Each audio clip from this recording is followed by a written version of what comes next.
also the instructor, Delonte, definitely make sure that any questions that you have does not go unanswered. Very genuine, very transparent, and really loves what he does. And that's one thing that I look for in a mentor.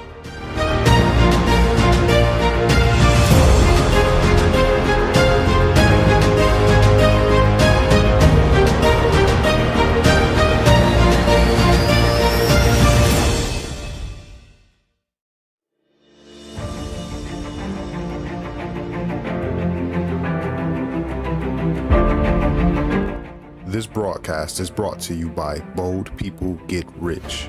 For more investing knowledge, be sure to visit www.bpgrinc.com.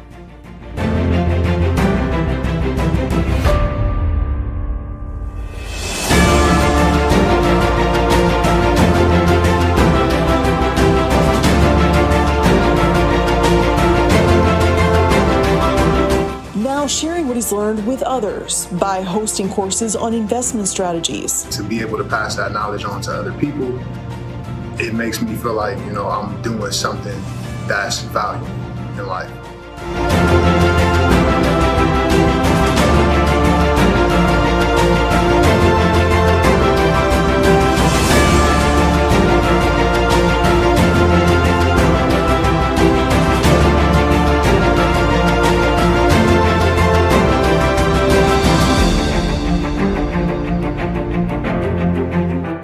This broadcast is brought to you by Bold People Get Rich. For more investing knowledge, be sure to visit www.bpgrinc.com.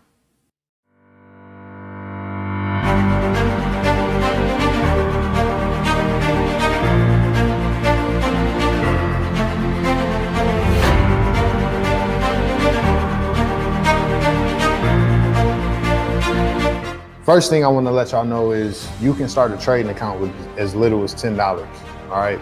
And if you're not greedy and trying to get into this and try to make a whole bunch of money really fast, you would understand that even getting into it with $10, maybe you may not make a lot of money, but you can begin to learn the markets with some skin in the game.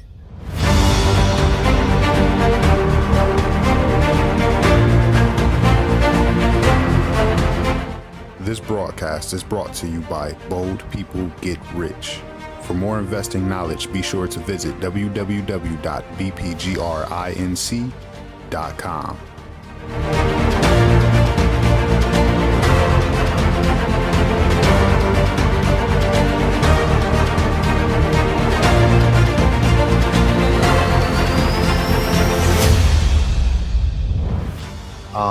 But what this lesson is about is, like I said, for the working person. You do not have to be in front of the computer to actually participate in the foreign exchange market. Did y'all know that? Did you know you don't have to actually press buttons to participate in the foreign exchange market? You don't always have to be in front of the screen.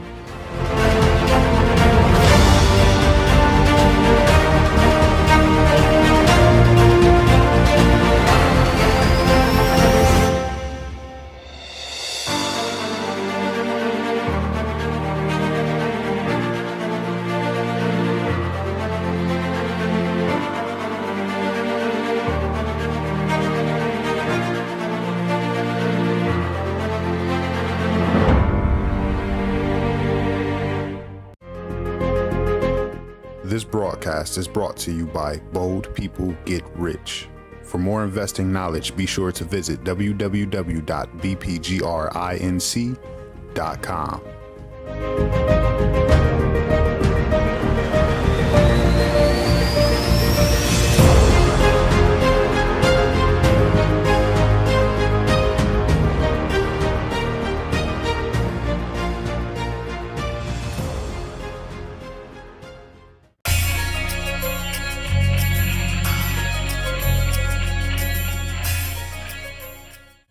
Welcome to Markup Mondays, where every Monday at 8 p.m. Eastern Standard Time, we analyze the financial markets, educate the community on trading and investing, discuss world news and popular topics.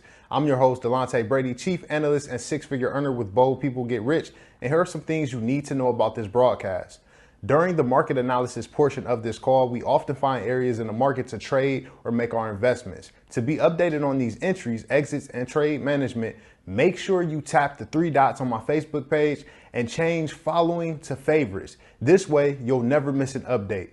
To receive investment knowledge, exclusive deals, and updates, click the link tree in my bio and subscribe to our mailing list. If you're viewing this broadcast on YouTube, to be kept up to date, make sure you hit the like button and subscribe. This is an event made for the people, by the people, and we love to hear your feedback and answer your questions during the show. So please feel free to comment as often as you like. Lastly, all forms of investing do involve risk of loss and is not suitable for all investors. Increasing leverage increases risk. Before deciding to trade in any financial market, you should carefully consider your financial objectives, level of experience, and risk appetite. Any opinion, news, research, analysis, price valuation, or other information contained in this video does not constitute investment advice. No person or persons in this video is a financial advisor.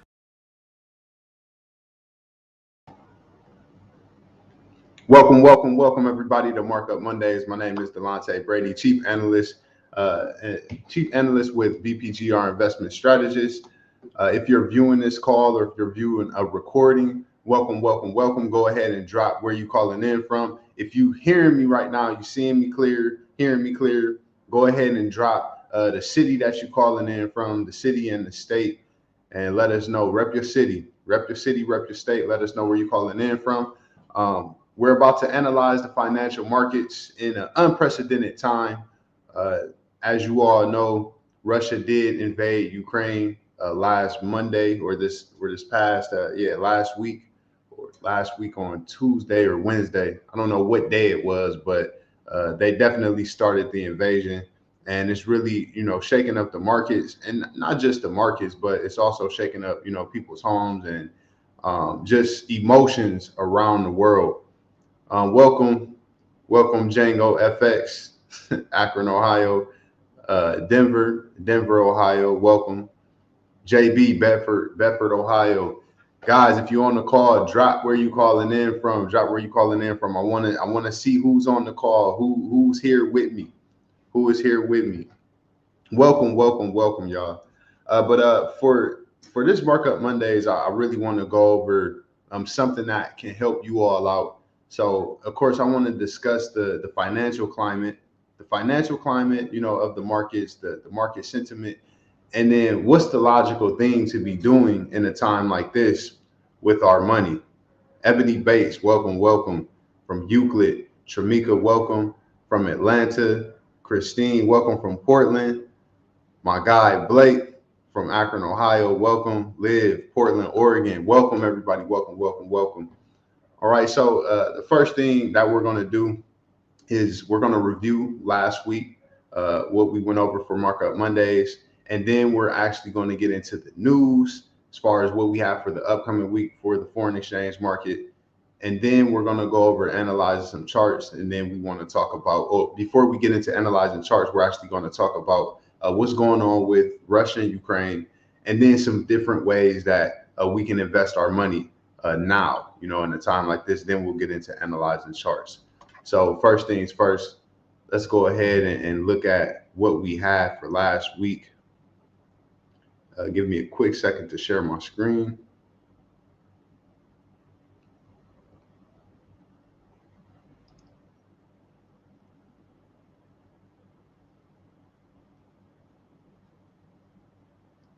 All right, let's go ahead and make this full screen. All right, drop a 1 in the chat if you can still hear me.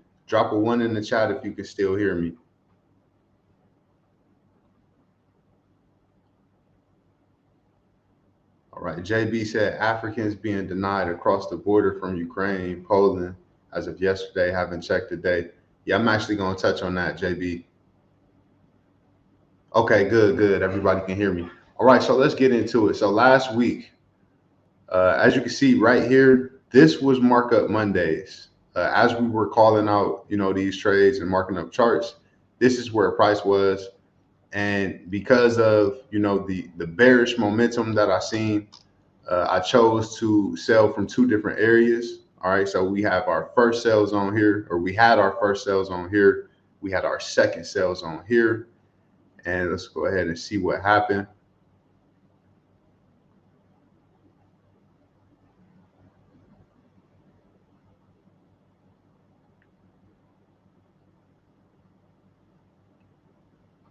Consolidation. We started heading up.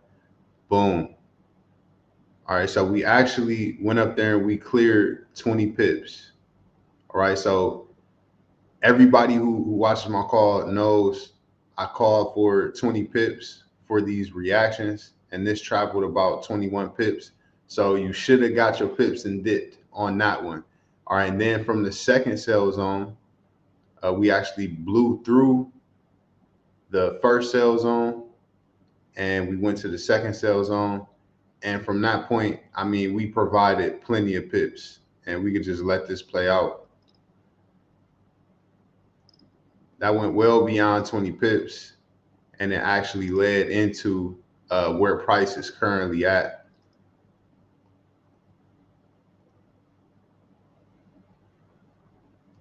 Blew through our buy zone and retested the buy zone as a mitigation area. Yeah, let's see, we should be getting close to where we are today.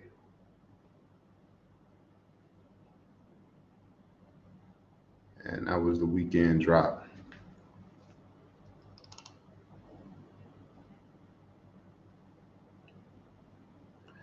All right, and this is where price is currently at. So even from our second sell zone, we dropped a total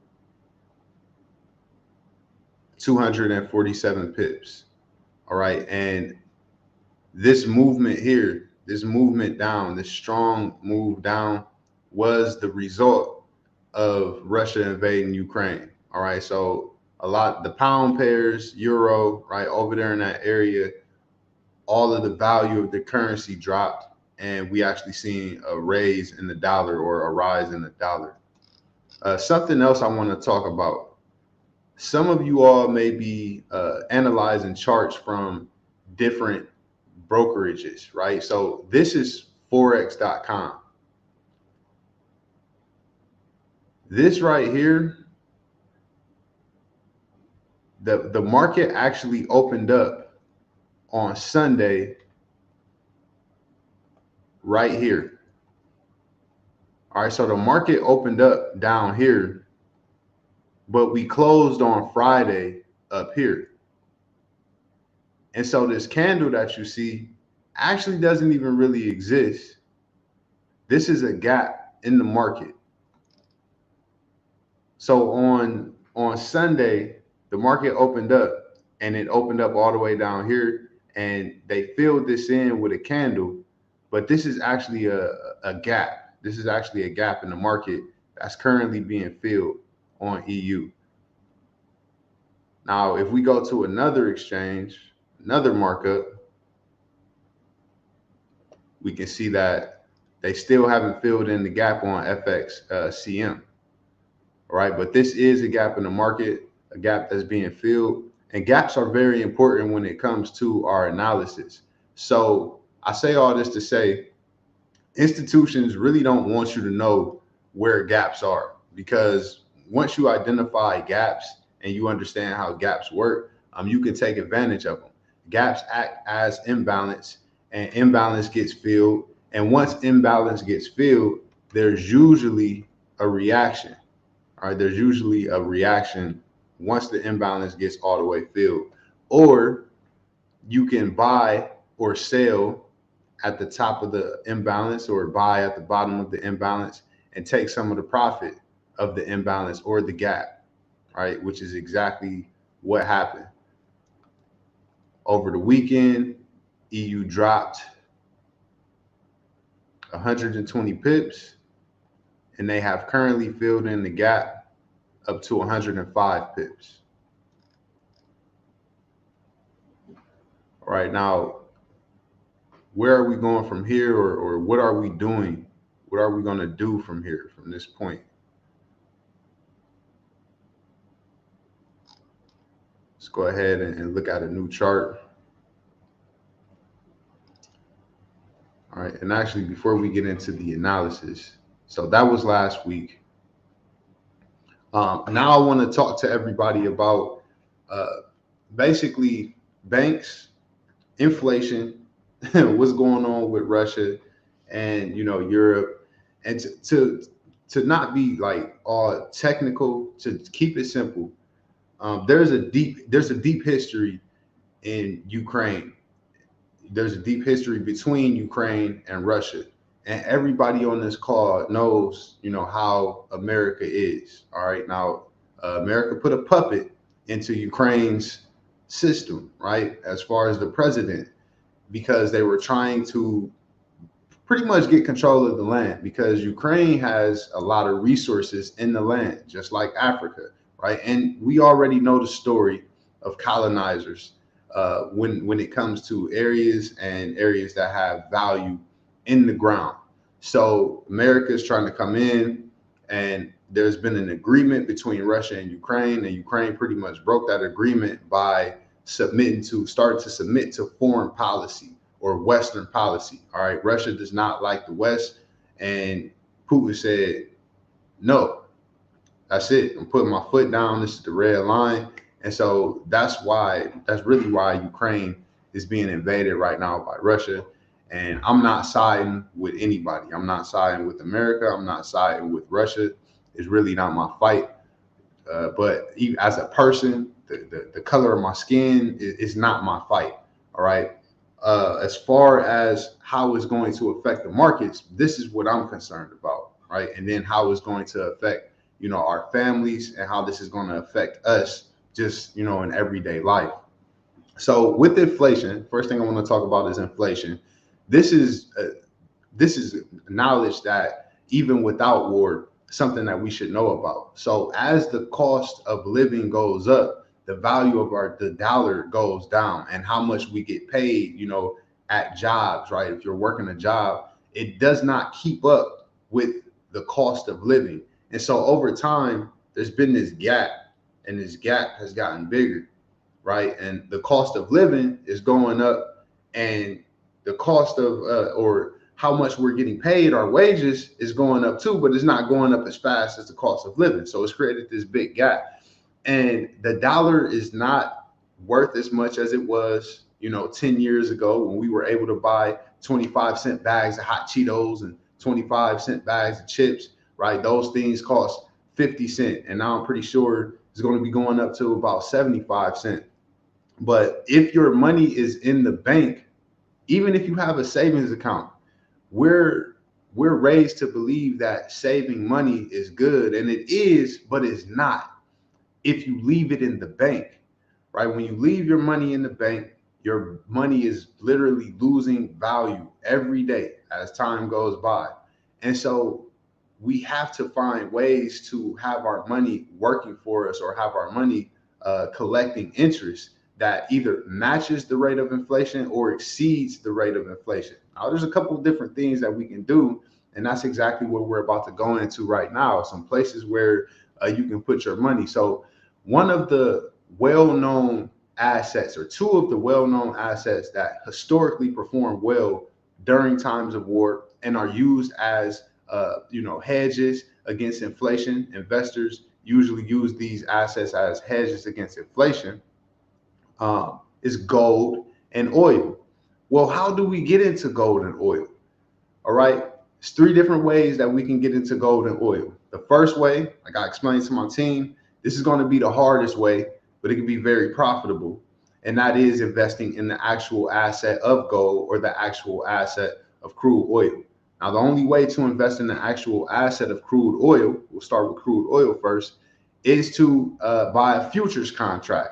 All right, when you buy a futures contract, you're literally investing in barrels of crude oil, and these contracts start at a minimum of 1,000 barrels. So you would have to get 1,000 barrels, or order 1,000 barrels of crude oil that would be set to be delivered to you at a date in the future. It'd be 3 months, right, all the way up to, I believe it's 9 years that you can set this contract.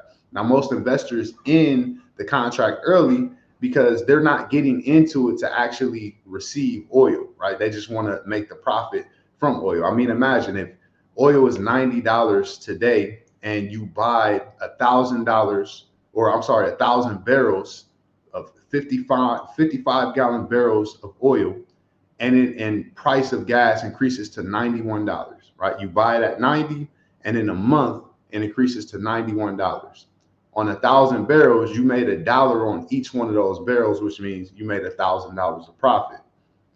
Gas is set to probably hit 140, 150, right? So do the math. But if this gas is delivered to you and you don't expire the contract or cancel the contract, then you'll have to forfeit that, because you're not going to have anywhere to store 1,000 barrels of 55 gallon drums of crude oil, right?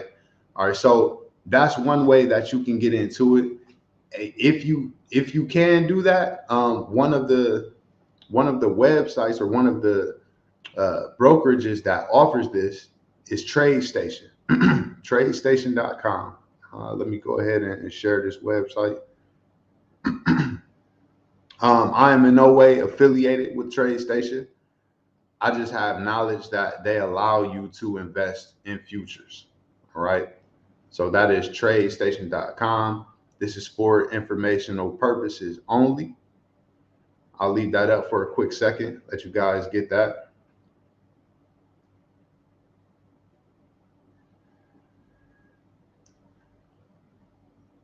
All right, now let's talk about gold and investing in the physical asset of gold, which is maybe a little bit more suitable or reasonable. So gold, I actually went over this with the public, with my team, probably like last year.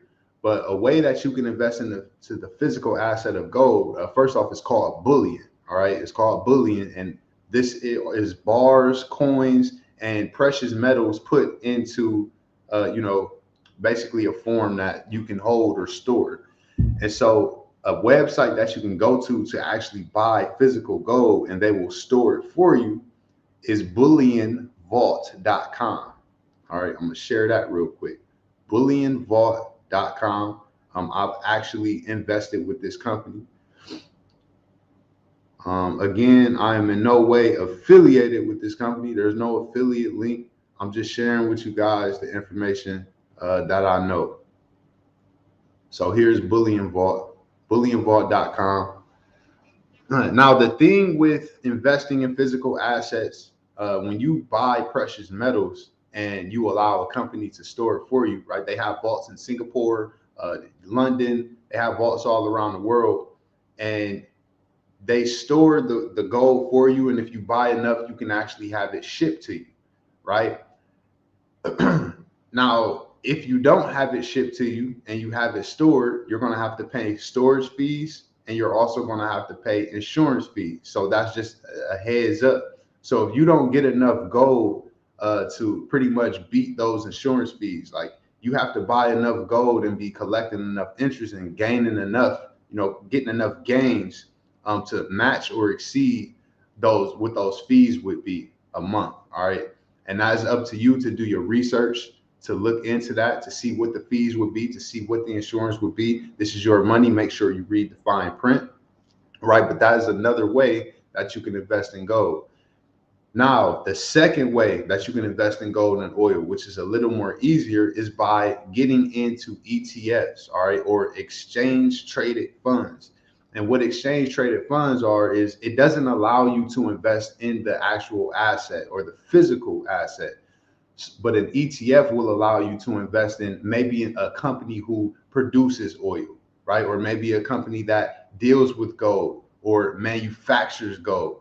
And so when you invest in ETFs, gold ETFs, crude oil ETFs, you have to research the companies that are connected to that ETF. So it's more so about the company than it is the asset itself. So you need to be looking at balance sheets, right? The company's history, earnings, quarterly earnings, who's on the executive board, CEOs, who's on the board, all right, and what's their history, doing your research when you do ETFs. Now, I'm about to give you a list of ETFs that you can also look into as far as crude oil and gold. and precious metals. So give me a quick second.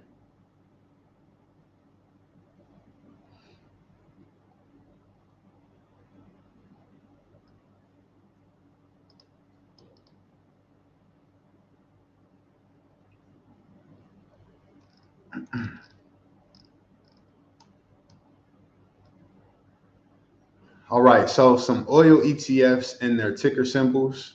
All right, just to name a few, go ahead and screenshot this, take a picture. So if you want to look this up, do some research on your own time. You got USO, which is United States Oil Fund.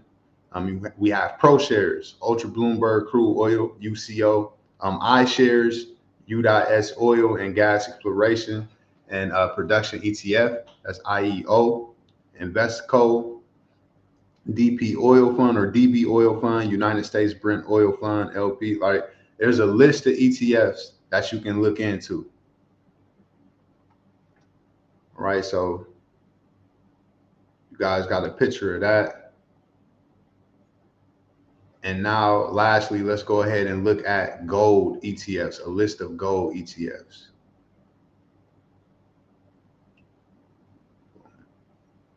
All right, here we go.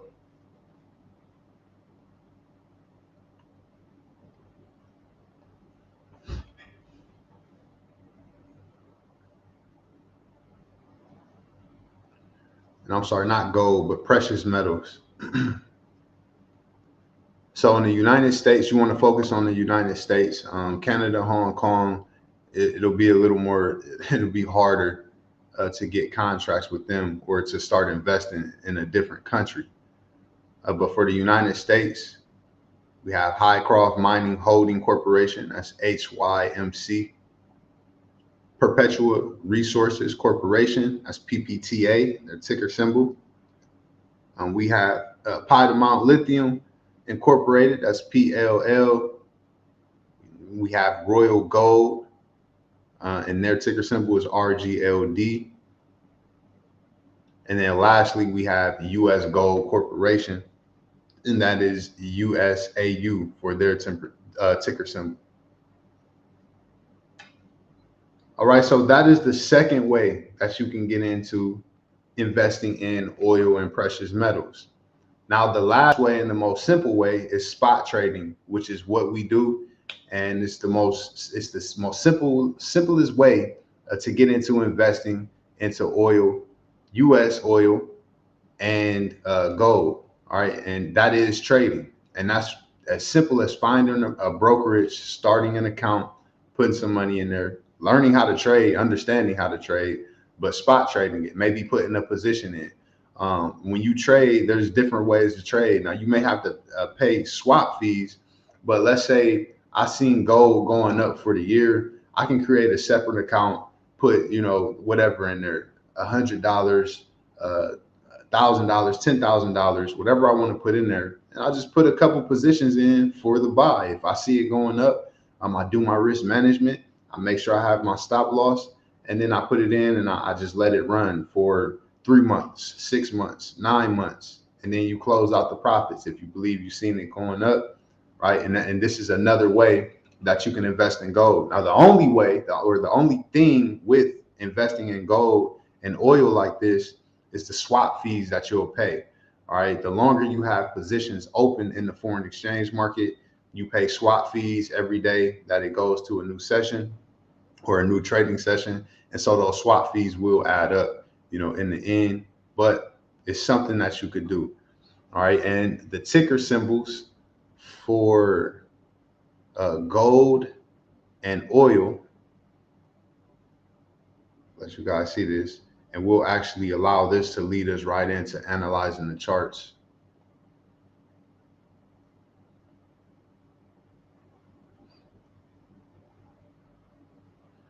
All right, so the ticker symbol for US oil is US oil. Let me put this on.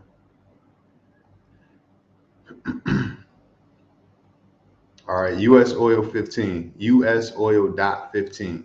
All right, this is US crude oil. So y'all can see we got a gap here that got created. So more than likely that's going to get filled. I would not buy oil where it's at right now either.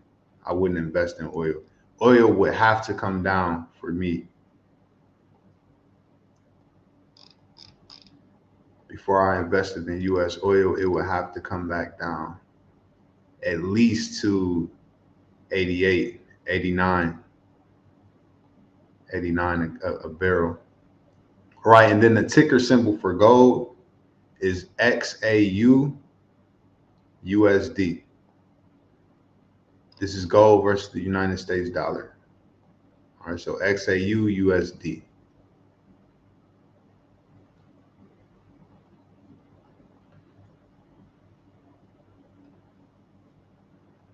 All right, now let's go ahead and get into the news, and then we'll get into our analysis. So what we have for the upcoming week for the foreign exchange market.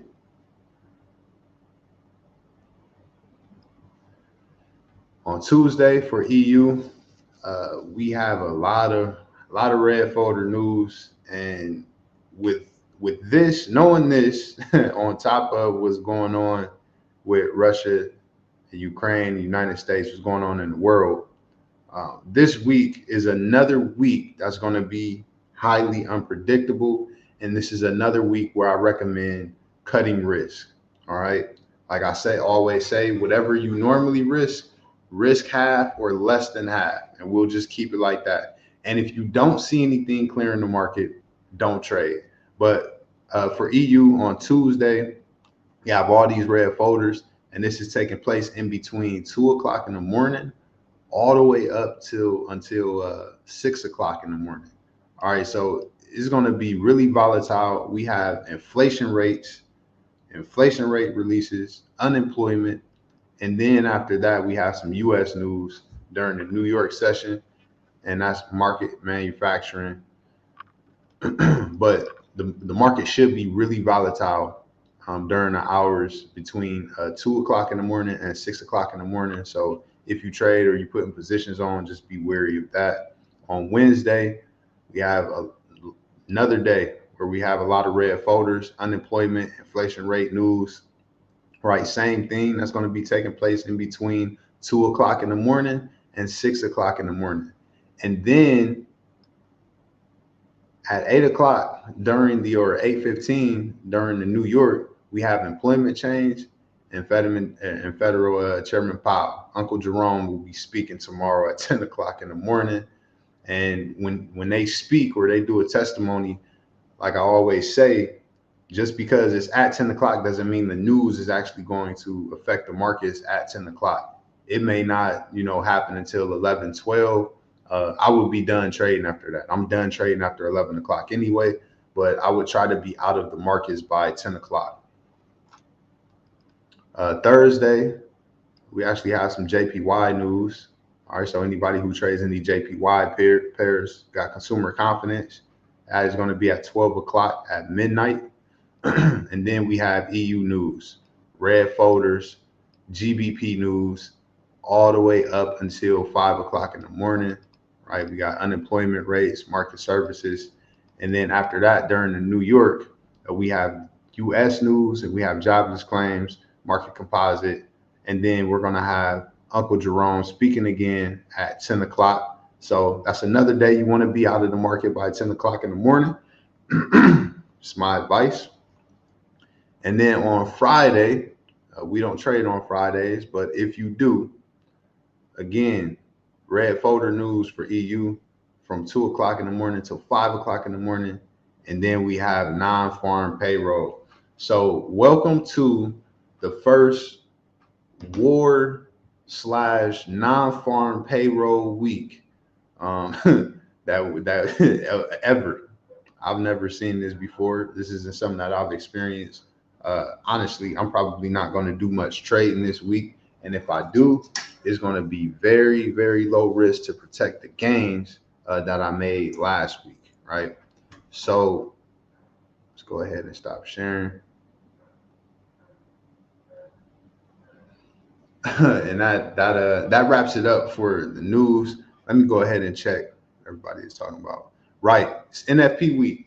This is the most unpredictable week in trading probably ever. It's probably going to be the most unpredictable week ever. So like I said, just be wary in the markets and try not to risk a lot. Let's go ahead. If you get value so far on this call, go ahead and drop some flames in the chat. If you took notes on gold and oil, right? If you're going to be looking into getting into gold and oil, drop some flames in the chat. If you got value, drop some flames in the chat. If you're going to be looking into it, doing your own research, drop a 2 in the chat. Let me see who with me. Tupac Moja. Tupac Moja. That is Swahili for "Are you still with me?" Everybody still with me? Y'all still with me? Tupac Moja. Sawa. Sawa. All right. All right, let's go ahead and get into the analysis.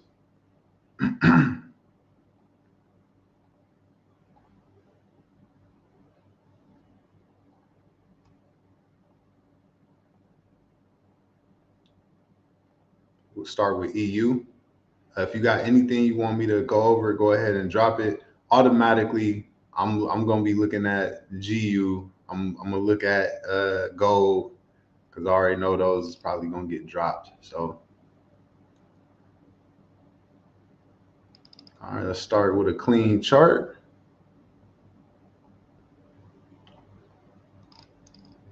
Just to show good habits, we want to start from the higher time frame. As always, we want to know what's going on from the higher time frame.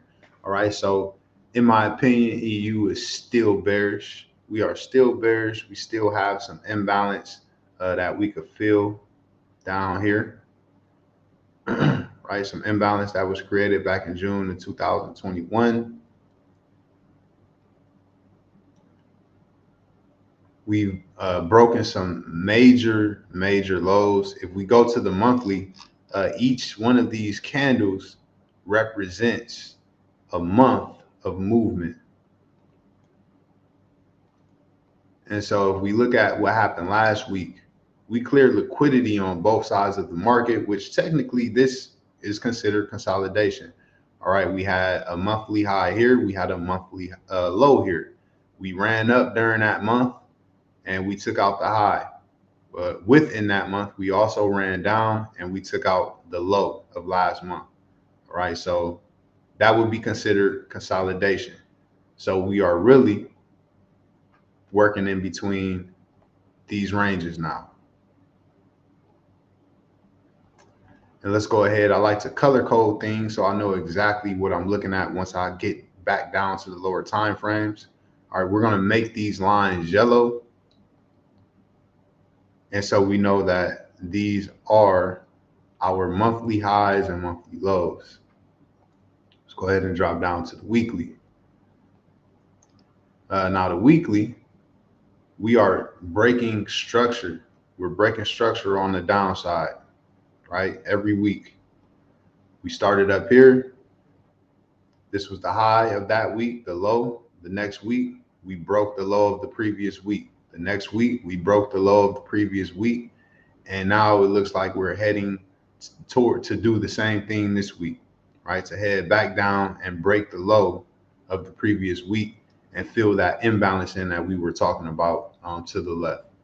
Let's go ahead and drop down to the daily. All right, so drop in the chat. What is our directional bias on EU? What is our directional bias from the higher time frame? What is the higher time frame telling us about EU? What is the institutional order flow? What is the direction of EU? Let's see who's gonna get it.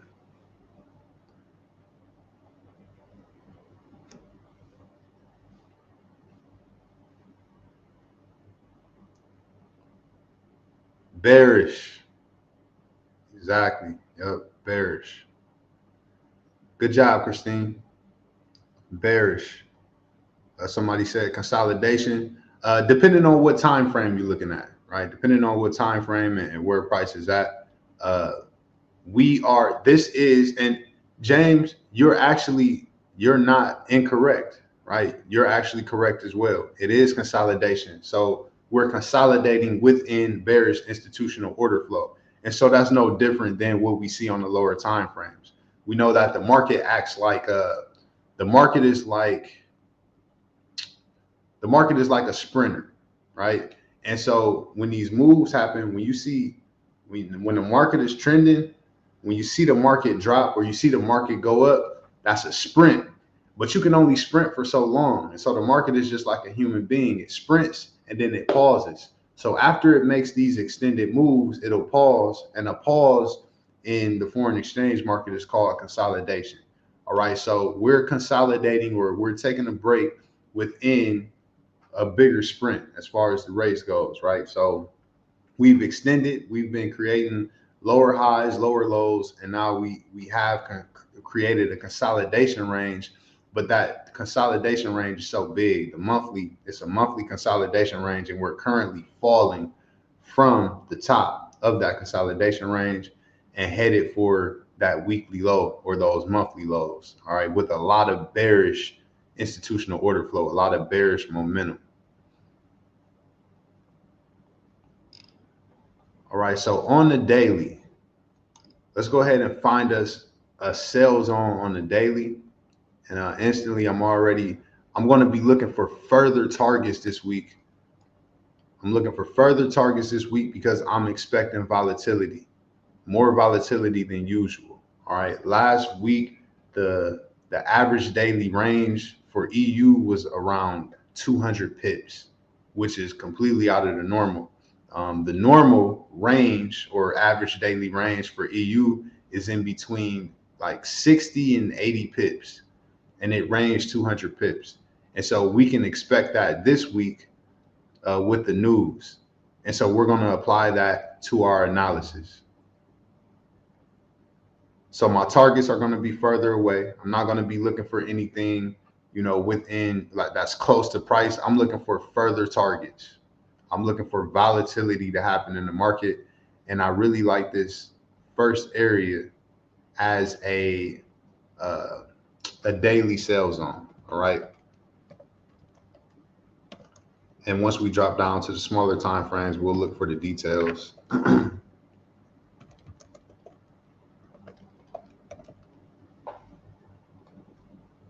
All right, but we have a daily sell zone, and that daily sell zone, the price level is in between. Oh, let's call it a 1.13000. So in between 1.13000 and let's say 1.13250. All right, so the daily range or the daily sell zone is actually a range of 25 pips. All right, so that's going to be our daily sell zone. I'm not even going to call out a buy zone. Our second sell zone or second daily sell zone, it's probably going to be somewhere in this area.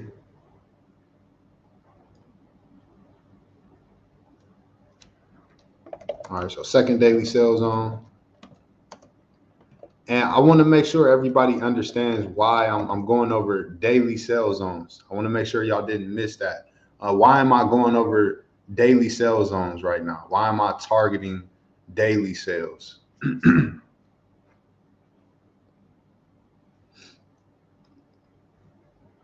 Distributing. Yep, that's another word for it. That's it. Why are we targeting daily sell zones right now instead of 15-minute and 1 hours like we usually do?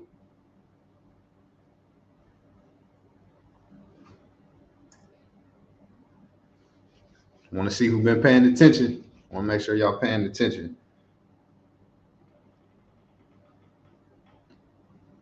Exactly. Volatile market conditions. All right. These are notes that we need to take. If you really going to do this, you really going to trade, you got to remember this for the future. You got to remember why we doing this for the future. It's going to help your probability of winning. Right, longer trade because of more volatile market conditions. All right, so I'm looking for further targets. Good job, LDG. Yep, volatility in the market. All right, so let's go ahead and drop down to the lower time frame, see if we see anything. We're already filling this gap. I still believe, even with this gap being here, that we're going to come above this high here. All right, like I said, this will be the first sell zone. And I still like the way that that looks. Well, let's move it up right here. All right, so from the 4 hour, we'll leave that second sell zone where it's at.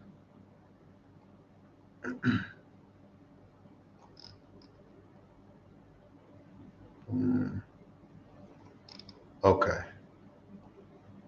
Let's drop down to the hour, see what we see. Yeah. I like those sell zones all the way down to the 1 hour. So let's see how far away the first sell zone is. About 130 pips. Remember, the average daily range last week was around 200 pips. The average daily range last week was around 200 pips. So having a target that's 130 pips off is not too far-fetched, all right? So those are the sell zone, guys. Now I moved the second sell or the first sell zone up. So if you wrote that down, we're about to make an adjustment. All right, that first sell zone is going to actually be in between 1.13250 and 1.13450. That's 1.13250 and 1.13450. The second sell zone is going to be in between price level 1.14100 and 1.14400, which is a range of 30 pips.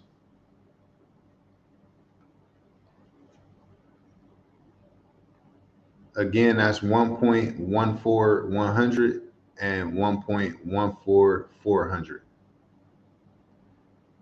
Now, where would I stop selling based on structure?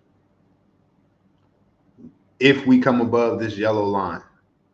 All right, if we come above this yellow line.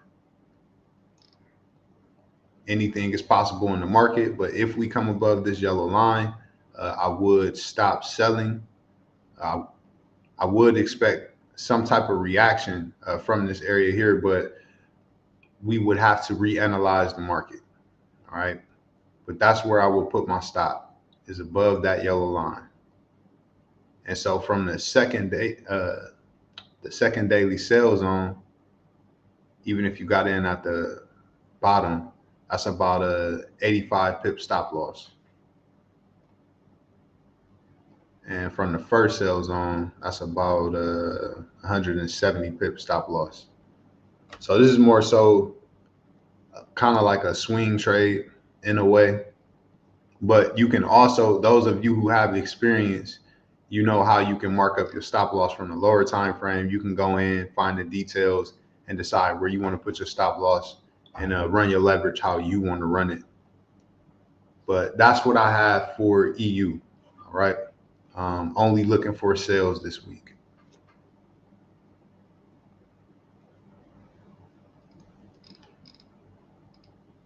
All right, let's go ahead and look at AU, and then we'll look at NZDUSD.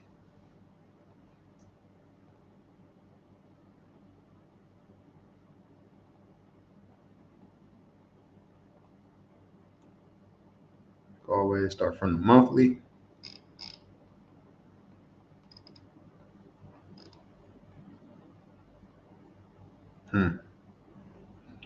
AU is tricky. Came up, we selling. It looked like we came from a strong buy, but we never cleared this high right here. Remember, market structure, always market structure first. All right, we never came above that high.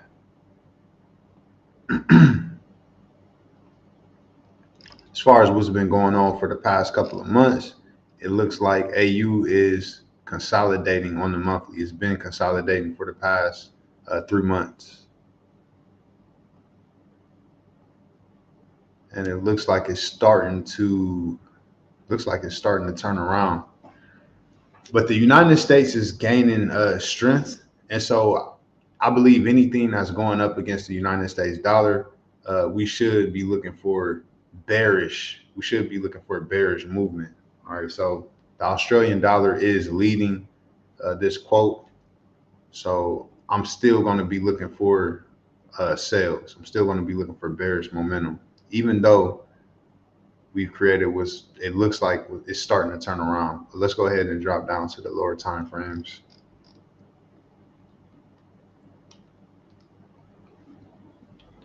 All right, so on the weekly, we have this low here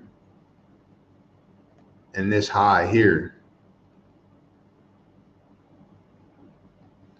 And this is significant because we ran up above this high, and then we came down and we took out this major low, both of these lows, right? And now we're coming back up. So this is bearish momentum. This is weekly bearish momentum for 1, 2, 3, 4, 5 weeks in a row, for a month straight, a month of some change. AU went down, and this looks like it's starting to pull back. Let's go ahead and put the fib on that. We're currently at the 51%. We've already reacted off the 618. I wouldn't be surprised if they came back up into the golden pocket, but let's go ahead and drop down to the lower time frames and check it out.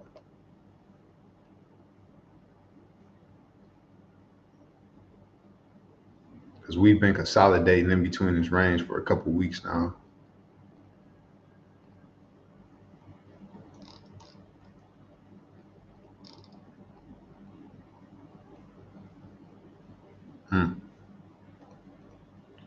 All right, so from the daily,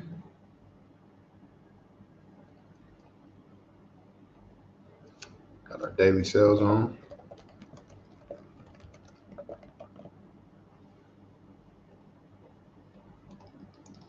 All right, see if we drag this all the way across. Remember what happened in the past, more than likely going to happen in the future. So we had a lot of support here. We broke down below it. We came back up, rejected, and popped back through it. And so it's a lot of action going on around this area. So I'm looking at this area as a sell area.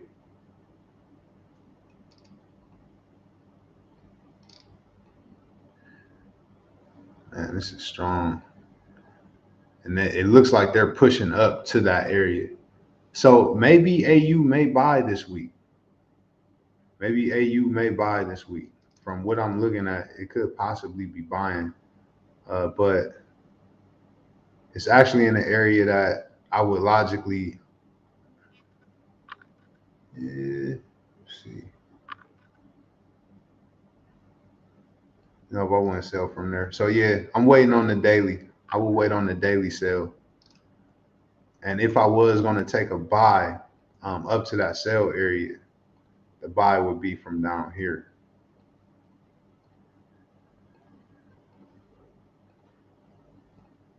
So it's a 4-hour buy zone.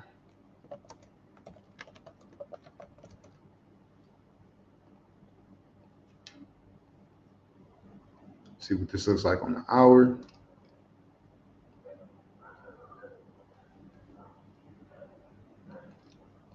That's what I got, Tisha. That's the range that we're working within. I would sell from in between the price level of 0.73250 and 0.73500. All right, and you already know what levels those are. And then for the buy, I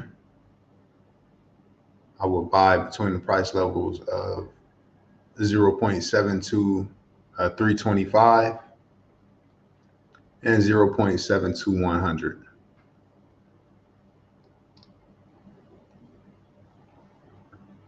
And so that's what we got for AU. Daily sell zone, 4-hour buy zone. All right, next we got NZDJPY.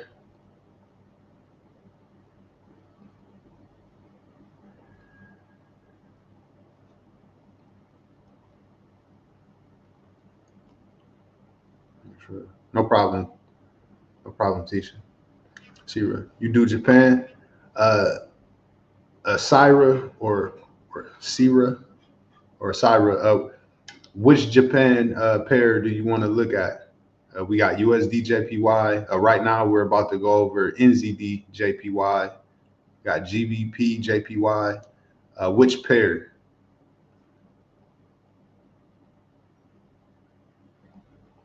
Definitely take a look at that for you. All right, monthly head and patterns or head and shoulders pattern. It's a lot stronger on the higher time frames than it is on the lower time frames. That's hard.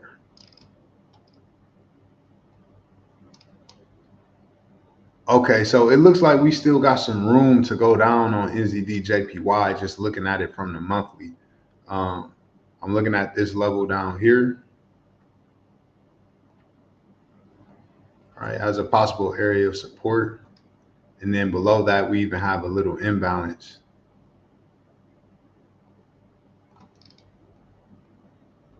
We have a low down here, a monthly low that hasn't been broken, but we're coming really close. And the reason why I'm looking at this monthly low is because we took out some monthly highs.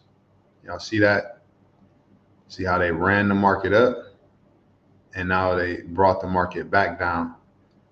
And so we know the logic with institutions, they collect liquidity to give them fuel to take it in, other directions. So we ran up, took the liquidity. Anybody that was selling, they bought up, and now they're coming down. And where were the buyers at? Below this low here.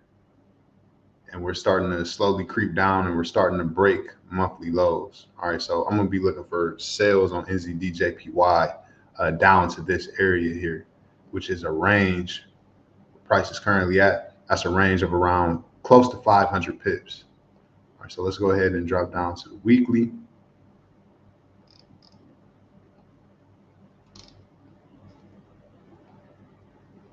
Oh yeah, let's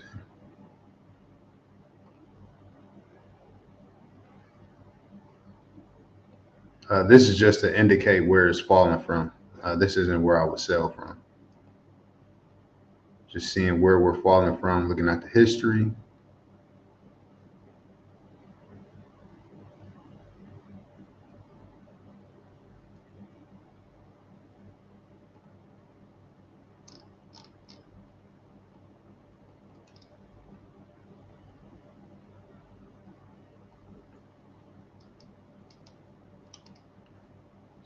Daily.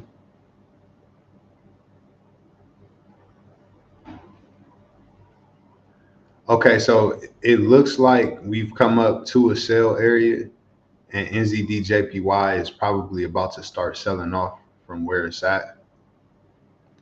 And so you want to look for something to get created. You want to see some type of major low get broken, because if we follow market structure, we have a low, all right, we have a high, we have a higher low, we have a higher high, and we have our higher low down here. Right, so this is the level that I want to see broken before I start selling. Right, if it comes back down below this level, I will start looking for an area to sell from,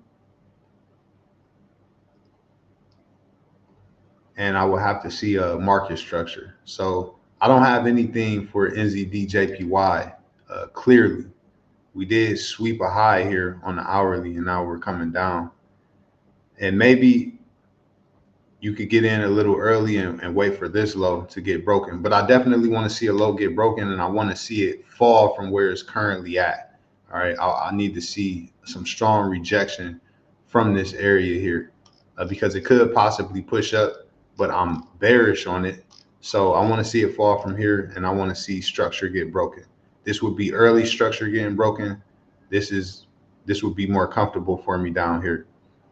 All right, so the level that I would set an alarm at and say, my alarm would say check NZDJPY, start looking for sales, would be 77.100. And then the second area would be 76.600.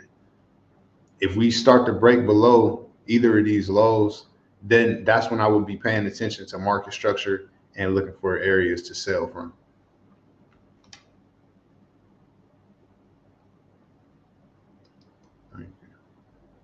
Yeah. All right. So Sierra, when it comes to pairs, they're called pairs because we're in the foreign exchange market. We're trading one currency against the other, and so you could just trade the Japan yen by itself, just like you can trade the dollar by itself. It's considered kind of like a futures contract. But we're doing pairs though. We trade pairs. So if you pick a country that you want the Japan yen to go against, maybe it's the United States dollar versus the Japan yen, maybe it's the pound or GBP versus the Japan yen. I can analyze that, but I'm not even sure what the Japan yen looks like by itself. It may be gappy. Let's see. I believe it'll be should be JPX or JXY. See that? JXY. So this is the Japan yen currency and what it's currently worth. And this is hard to analyze because we have all these gaps and it just doesn't look clean. That's not something that I would be comfortable trading. So you want to trade something that the yen is going against. So you can pick any country and check that out. You can do the Aussie, Australian dollar versus Japan yen. We can do, the United States versus Japan yen, New Zealand versus the Japan yen. All right, but okay, Sierra asked, where do I find these platforms to trade on? So what I'm using right now is I use to mark up charts, and you can actually trade from this platform as well, as long as you get a regulated brokerage that's partnered with TradingView. But the trading platforms that I only use two. I use Owanda, which is a regulated brokerage. They don't allow you to leverage a lot, but your money is insured and protected. And then I also use Hugo's Way, which is an offshore brokerage, an unregulated brokerage. They allow you to leverage more. And the only way to fund your account with that is through cryptocurrency. You have to have a way to buy Bitcoin in order to fund your account on Hugo's Way. So these are the brokerages that me and my team use, me and my students use, but there are other brokerages out there. All right, there's other brokerages out there. You can go to Google. You can go to Google and you can type in, different brokerages. Just make sure you understand the difference between regulated and unregulated. Unregulated, right? You have a little, you can trade a lot more assets. You have a little more wiggle room with leverage, but your money is not insured. When it comes to regulated brokerages, a lot of them don't allow you to trade a lot of different assets. The spreads aren't as good, and then but your money is insured. So you can check that out on Google. Just look up brokerages to trade foreign exchange or forex on, and the companies that come up, just go ahead and check them out. All right, y'all, but that wraps it up for Markup Mondays. What I'll do is everything that we went over, I'll go ahead and post that on my page. I enjoyed everybody. Thank you, everybody who commented. Sid said, okay, we'll do Nas. I'm looking for sales on NU. Okay, bet. Is that what you were looking for, in the beginning, or were you looking for buys? But yeah, that wraps it up for this call, everybody. Thank you all for tuning in. Everybody, stay safe, but stay dangerous. Try to, keep your head up. I don't know how the war is affecting you, but at the end of the day, we can only control what we can control. And so, if you're trading, just make sure you focused on trading this week. Make sure you cutting your risk. If you work, do whatever you're doing, do it to the best of your ability. And like it's gonna be your last day here, right? Because we never know, just never know what can happen. But let's not worry about it because we can't control it. Let's just do the best that we can. You know, be the best us that we can be. Try to be kind to people, right? Something that I gotta check myself on. And that's it. Love y'all. I will see y'all next Monday. Some of y'all next Monday. For my students, I will see y'all in the chats on the charts. Remember to always stay safe and stay dangerous. Denver, karibu sana kaka, karibu sana, and msiku mwema, msiku mwema. All right, that's good night, y'all. Good night, everybody. Peace.